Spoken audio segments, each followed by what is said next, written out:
For this section, I will elaborate on numbers 1, 2, 9, and 10. I will do this explaining how these form and just how consistent the data is with this. Number 1 is based off a hydrodynamic sorting, where the particles settle out of suspension based on the energy level of the fluid which they are suspended. Large particles settle out of higher energy levels than small particles. A flood would predict a period of initial extremely violent water followed by a gradual decreasing energy. This decreasing energy levels would gradually allow smaller and smaller particles to settle out of suspension. So as you would move upward in this section, the particles become finer, hence fining upward. This is not seen on a global scale, and in fact in many localities they have coarsening upper sequences, or strata with fine and coarse particles not even sorted out. And this would be all deposited in accordance with the law of horizontality. This means the entire geologic column should look like this, but not like this. As a result, there wouldn't be much different rock types because of the drastic amount of mixing, nor does it account for certain concentrations of elements in particular strata, like high levels of iridium in the TK boundary. How would hydrodynamic sorting explain the one element in a particular stratum? Simple, it can't. It is rare to have iridium on Earth's surface, but is abundant in asteroids. That's why scientists believe that dinosaurs were killed by an impact. There are no more dinofossils after that event. Number 2. Turbinites are deposited by subaqueous landslides. They show distinctive sequences from bottom to top. Massive sands and boulders are plain beds of coarse sands.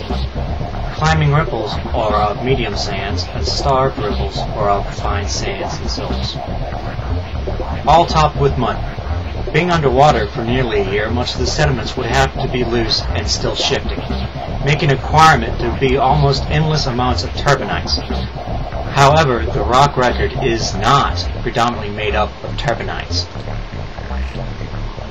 Number 9. For the formation of subaerial rock, there is need to be dry land, and most subaerial rock comes from sand dunes being deposited as sediments. Arches National Park has excellent examples of subaerial rock. Though famous for its natural arches, it has one of the most extensive records of subaerial sediments sandwiched in between flood deposits and river deposits, and many repeating layers. This is an excellent example of what not to find for a global flood. Number 10, like number 9, there is time needed for dry land so some of the sediments can liquefy. As well, there needs to be time for erosion. Almost by definition, angular uniconformity refutes Noah's flood. Here's how the USGS defines angular uniconformity. Where you have sedimentary rock and those beneath the uniconformity have been tilted at an angle. They have been eroded, and then they have been overlain by horizontal rocks. The implication is then these sedimentary rocks, which are originally deposited horizontally in accordance with the law of original horizontality, have been deformed by structural forces, tectonic uplifts, and then the erosion has taken over, truncated, and cut off the edges. Later, the seas return and new layers are deposited on top.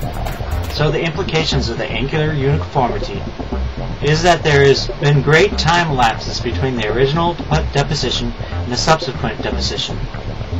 So it tells us a lot of history has taken place, and much of it's missing because of erosion.